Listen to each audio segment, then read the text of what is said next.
ओम नमः शिवाय। जय श्री राम। देखिए फ्रेंड्स, कहीं जो माता पिता है अपने बच्चों से वो ऐसे परेशान रहते हैं कि मेरे बच्चे ऐसे, मेरे बच्चे वैसे, शिकायतें रहती है अपने बच्चों से कि हमें हमारे बच्चे वो मान सम्मान नहीं देते हैं और हमारे बच्चे हमारे बात नहीं मानते हैं, सुनते नहीं हैं हमारे। और बहुत सारे जो बच्चे हैं वो अपने माता पिता के प्यार के लिए तरसते ही रहते हैं। तो हर घर में अलग अलग स्थितियां हैं। कोई पति पत्नी झगड़ते हैं आपस में, कोई बच्चे माता पिता झगड़ते हैं, कोई कौन। तो घरों घरों में से घर क्लेशी स्थिति बनी रहती है। परंतु जब आप देखते हो कि मंदिरों की अगर मैं बात करूं तो मंदिरों में जैसे भजन कीर्तन हो रहे हो, ऐसे जहाँ कथा पंडाल चल रहा हो, तो वहाँ वही लोग तो वहाँ पर घर पे जो गृह क्लेश बनाए हुए रहते हैं, स्थिति को ऐसी बनाए रखते हैं जिससे सबका मन अशांत रहे। वहाँ पर जहाँ कीर्तन चल रहा है, भगवान के भजन चल रहे हैं, वहाँ पर वो शांत ऐसे ऐसे जैसे गुण ही वही है, बहुत अच्छे से अपने जो भाव प्रकट किए हुए रहते हैं। तो आखिरकार ऐसा क्यों है? तो कारण ऐसे है कि देखिए, हम एक दूसरे में कमियां निकालते हैं ना घर में कि तू ऐसा, ये ऐसा, वो वैसा। तो कोई कैसा है या कैसा नहीं है, इससे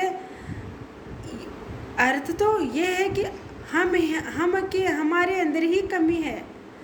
हमारे भीतर अवगुण होने की वजह से हमें दूसरों के अंदर भी अवगुण ही नज़र आते हैं। कमी हमारे अंदर ही है, इसलिए हम जहाँ रहते हैं वहाँ पर स्थिति नकारात्मक रहती है। लेकिन अगर हम मंदिर में जाते हैं तो क्योंकि वहाँ ईश्वर की एक शक्ति का एहसास है वहाँ पर, तो हमारे भीतर हमारे अंदर एक ऐसी पॉजिटिव एनर्जी जागृत रहती है, क्योंकि हमारा जो जन्मदाता है ईश्वर परमात्मा, उनकी शक्ति का ही असर है कि हम भी वहाँ पर एकदम पॉजिटिव अच्छे गुण वाले मनुष्य बन जाते हैं। तो हमें ईश्वर से यही मांगना चाहिए वास्तव में, मंदिर वगैरह या फिर कहीं कथा में आप जाते हो तो कि हे ईश्वर, हमें भी आप ही के ये जो आपके जो गुण है मैं भी अपने जीवन में उतारूं और अपने घर को मंदिर के समान ही बना दूं। सबसे पहले हमें ईश्वर से यही आशीर्वाद मांगना चाहिए। तो फ्रेंड्स, सच में आपका घर भी एक मंदिर की तरह ही होगा। सीखिए और ईश्वर से और उनके गुणों को अपने जीवन में उतारिए।